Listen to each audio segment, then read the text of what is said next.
Yo, welcome back to the best show in Atlanta. I'm your host, Nigel Armani. Listen, if you haven't already, please like, comment, and subscribe to the best show in Atlanta.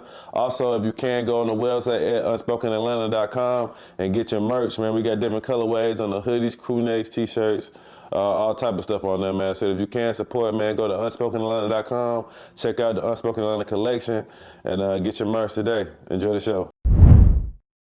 Hey, Nigel.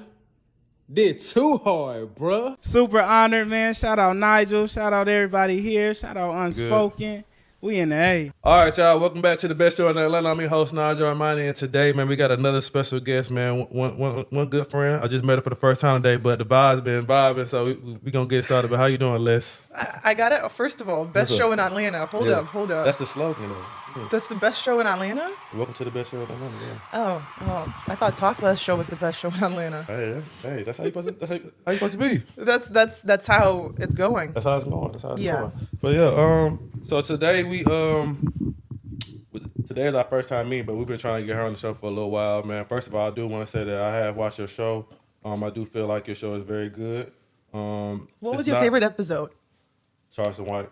Really? Only reason I say that is because of when I think it's the guest that makes the episodes. Sometimes that's how I look at it.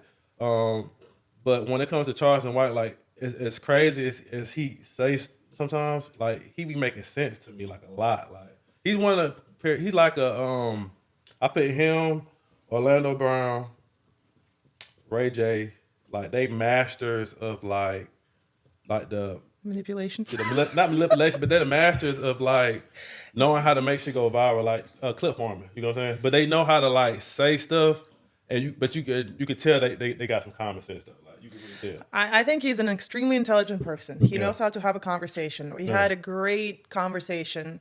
There's a lot more that happened with the episode afterwards, but like it definitely put me on the map. I'm not gonna lie. But also I feel like not just the guest that made the whole show, it was the way that I handled the whole experience, because when you watch the episodes of Charleston White, a lot of people walk out or people are getting mad or they're getting emotional. I was just like, okay, I'm going to let you speak and let you, explain yourself, because a lot of stuff that he says, it does make sense. But the delivery, though, is very aggressive. Yeah, he like Kanye West with delivery. Right. Yeah. But the problem is that was the whole point of the episode. Because when I watched this episode with Cam Newton, the first thing that I've noticed is that like Cam was not letting him speak, and Cam was not listening to whatever he was saying. Like Cam was just, he had his agenda that he wanted to push, which is great. I love that. And that's probably what makes his show so special. But to me, I wanted to give him the room to speak. And I got a lot of heat from, some people who were my friends that were saying that like, who do you think you are? Why are you like participating in this whole like conversation about Black communities as a white looking woman? And I'm like, I get it. But that's like, you're not doing that. Yeah. Another person is not doing that. I got an opportunity to do that, and I decided to take a leap and go into it. Well, with him, you got to ask the type of questions because that's his brand, though. That's what he do all the time. So I wouldn't necessarily been watching you and say it's kind of feel offended by it. Like, now I do know why people do feel offended by it or why they would, but when you're looking at the context of the overall episode, like you got to ask some questions there. If you like, I as a podcaster, I hate like holding back on questions because when they leave, it'd be somebody like BC or somebody be like, bro, you could have went harder than what you went. Like, you know what I'm saying? So I try my best to try to ask as many questions as I can. Yeah. Even if it may be a little controversial, I do kind of like try to watch maybe how I ask the question a little bit, or try to frame it so that the person I'm asking don't feel some way about it. But I definitely want to feel some way about it. But I feel like that's the job of a podcaster. Yeah. You don't take things personally. Yeah, so whatever, and if you're agreeing to come on the show, you need to be prepared that, okay, like they're gonna ask me questions. Yeah. And I can't be Kim Kardashian out here like giving this PR response. Like if I'm agreeing to do it, and if I'm agreeing to go into this media space, then I'm signing up for having my life exposed to the levels that, and also to the hate that's gonna come. Yeah. But I don't mind it. I'm actually like, I always laugh. Like every time I get some mad comments, I'm like, man, this is hilarious. The people always tell me, lose weight, stop playing tennis, quit doing this, your show is nothing, blah, blah, blah. I'm like, okay, well, thanks for watching. The thing about it is like, that's letting you know right now you're getting engagement. That's the important part though. Like, I love it. If you get in the comments and you getting the people, saying whatever, like, that's why I had some people like on my other show when we first started, I used to get like real like upset about like comments, stuff like that. It used to bother them, but I used to be like, you can't look at that. For one, you said it, whatever. So you kind of gotta, if you gotta take a little responsibility behind yourself, one, and then two, if you're getting comments that mean that they're enjoying it. Like the best part about what makes people go viral is the hate shit. Like the hate shit is you can look at it and you can do one or two things. You can take it for what it is, or you can look at it and just say like, hey, that's part of the game. Like we just talked about. So I don't think you should be discouraged about that. You just keep it going. I think you think you're doing a great job. We had some talks before already about your trials and tribulations that you've been going It's pissing through. me off. The numbers are pissing me off. But see, my problem is I'm too ambitious. Yeah. I'm too crazy. I want things too much. And if I want something, I'm so like addicted to it that I can't let it go. Until I work it out, like I You gotta can't find stop. a balance between, because I used to be like, I ain't gonna say I used to be like you. I used to be like, the numbers is everything, but sometimes like you gotta. It can't always be about the numbers. How you gotta look at it. You gotta like, because for me, I like the production of it. Like that's my thing. Oh, yeah. Now, so I kind of use that as a way to kind of like not always go off of numbers. Like I just want to make sure everything looks good, everything sounds good, conversation good, and if you be consistent enough, it's gonna. That's how I look at it. Now, I ain't saying don't put no money behind it or whatever. But that's how I kind of do it. It kind of, I guess, rest my mind a little bit.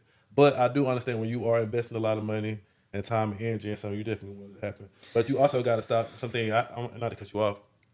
I had to stop comparing myself to other people too. Oh, I don't watching other compare. people's Nah, pods and that's then not saying the it's supposed thing. to be me. What pisses me off, and I'm gonna tell you guys in the camera, is when I have a guest on and then you reach out to the guest and you tell them how much you love the episode and you don't comment, you don't tell me that. And thank God, all my guests are good people. They're gonna tell me that they loved it or whatever response that they got. But it pisses me off. It's like, just tell me that. Yeah. But then I also know, because I bring I bring hotties on my show. Like, people are good looking, men and women. They're good looking, very successful. So I'm like, okay, great. Well, you're welcome. I'm giving you more DMs. I'm giving you more attention. I'm giving you more love. It is what it is. But it pisses me off sometimes. And but the thing is, I also get so much love though. Like, I get the biggest support on my social media. Because sometimes I'm a very anxious person naturally. Like, I'm very much like, okay, like, if shit is not going right, like, I'm a freak out. And that's just the normal process for me. Like, I've already accepted it. That's how I live my life. And then people are going to reach out. Like, this morning, I was like, man, this shit sucks. Like, I'm so pissed. I'm like, man, this episode does not do numbers. There's a lot of doubt that I have. And then all of a sudden I'm going to get a message that, hey, like, I've been loving your content. Your content is dope. Or, hey, I got a call this morning from my photographer. He was like, hey, I'm wearing the merch. This is like the dopest thing I've ever worn. Like, I'm loving what you did. Hey, like, the lawyer that sponsored my episode, hey, they want to order a bunch of shirts. And I'm like, okay, thank God. So it's like, it's all coming and it's all coming at the right time. So I can't say that. Like, I know I always say like, oh, I'm gonna quit. I ain't quitting. I'm just talking. Yeah, you I'm gotta a talk less girl, okay? I talk You less. gotta get it off your chest. Now, I'm with you. I feel like every podcast is going through it. Like, that's why everybody, like, honestly, that's why a lot of people quit it. Like, it's the not making the money instantly. It's the all it takes to do this. Like, to have this, to be able to set the camera, to be able to have a producer. We just talked about I need to fire mine, but like, just. But you deal with that. Like, you deal with a lot of different stuff. Like, you just gotta go through it. But I just feel like, you gotta just find a balance of like the hard work, but also you gotta give yourself some grace too as well. Because we all need it. We all go through shit. Shit happen. So that's how I kind of like do it for myself. I've been doing it for a while, so I know how you feel. Every time you talk, I feel like I'm looking at myself. Like, that's why I explain it that way. But I'm very emotional too. So that's that's what people don't understand. They're like, every time. What's your sign? I'm a Leo. Okay. I'm a fire. Like, I will explode, but then it's gonna be like a slow burn. But I'm a lover though. Like, I'm very much, when I say things, I'm like, it's more towards me because I'm frustrated. But at the same time, I'm like, I get it. I'm not gonna give up. Like, I'll be in tears and I'll be like, that's fine. I'm gonna edit this stuff. And like, I'm just very like, that's how I literally do everything. I freak out and then everything is fine. Everything is fine. Everything is fine. But it's just because You think it's like you gotta have that release? Yeah, I have to, because if I'm gonna hold it in, then that's gonna get worse. Like, that's even, with playing tennis, it's the same thing. Like, man, the patience that my coach has is, he literally deserves a trophy for that, because he's just so patient with me. And it'd be to the point where I'd be like, I can't hear nothing that you're saying. I'm just losing my mind, and it is what it is. And he's just like, okay, I'm gonna shut up, and he'll keep going. So it's like, it all comes from tennis. Like, I've been like that since I was a child. So that's why I called the show "Talk Less, Do More," which makes no sense, because it's like, because it doesn't say less with two S's. It says talk less, so it means that I talk a lot, but I also do a lot. So, and that's just that I actually created that because men talk so much and they don't do shit. So by you saying that, you talking to men. Yeah. Okay, I guess I'm talking to men, and I hope that they buy the shirts so they can start talking less and doing more. Make sure you get the merch. Well, shoot, you said you just started it. What year did you start it? And what was your main reason behind starting your podcast? Yeah. I started 2025 February. It was honestly I was just doing it on YouTube Live. I was just talking to people on YouTube Live, and it was just a fun thing to do. And I never honestly, you would have told me a podcast in 2024, I would have said there's a million of podcasts out there. Why would I even have a podcast? It doesn't make any sense. I wanted to do a show that had to do something with tennis. And then I just like start doing like those, you know, like the dual live on YouTube where it's like you and another person that can go live. And we were on live just like shooting the shit. And somebody was like, well, you should call the show Talk Less and then just have people on.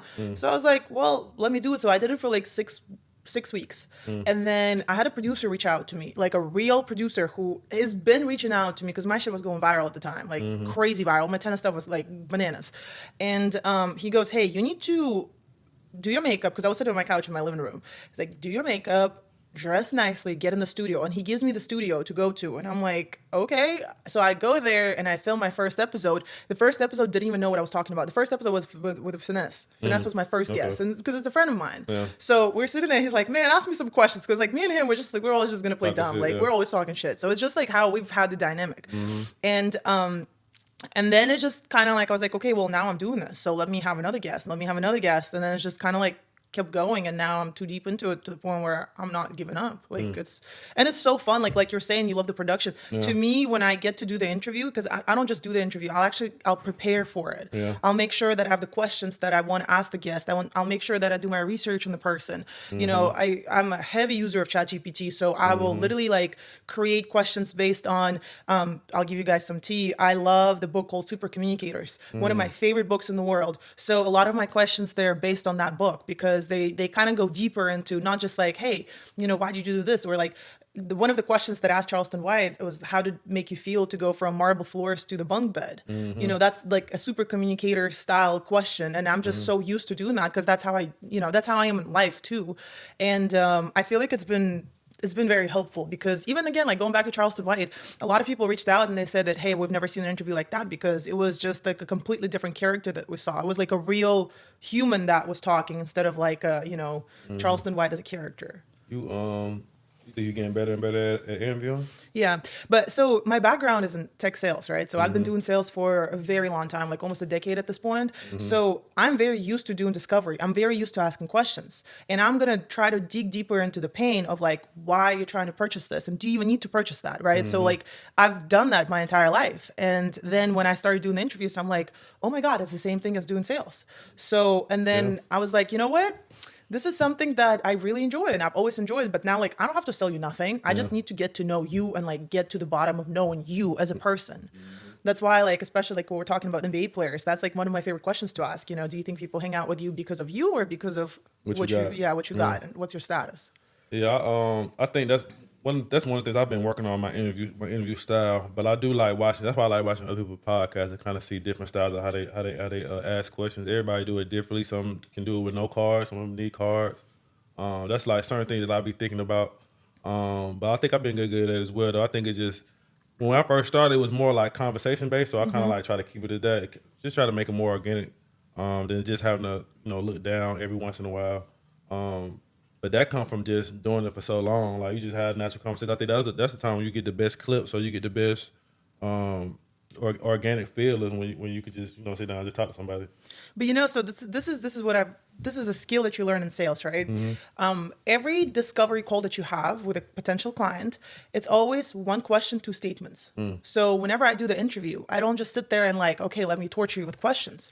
I will ask them a question, and then it's going to be a natural conversation. But then I always have cards with me, because I'm prepared for the interview, right? So I know